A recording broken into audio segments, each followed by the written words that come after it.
គាត់លេចខ្លួនគាត់តែគិតថាគាត់ធ្វើការឲ្យគេធ្វើយកធំប្រាក់ខែ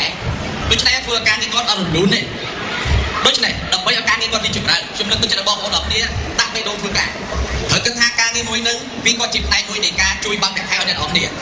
អ្នកនរគ្នាមានភាគហ៊ុននៅក្នុងអាជីវកម្មឬក៏ក្រុមហ៊ុននឹង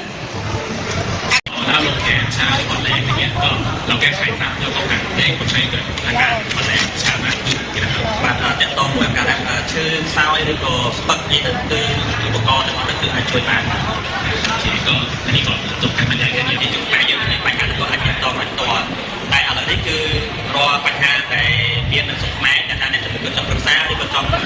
ខាងអភិបាលស្រុកខ្មែរចាអរគុណច្រើនបងតែដុកទ័រមកឲ្យឆ្ងល់ហើយបងជួយប្រែឲ្យដុកទ័រស្ដាប់តិចថាយើងជជែកពីអីខ្លះតិចទៀតខ្ញុំសូមដុកទ័រជួយចាចឹងបងអាចជជែកជាមួយដុកទ័រមកផ្លែសិនបានដើម្បីឲ្យគាត់បានដឹងថាយើងកំពុងនិយាយអីព្រោះដុកទ័រគឺឆ្ងល់ខ្លាំងមែនទេអាតែមកស្រុកខ្មែរធ្វើបាបខ្ញុំចា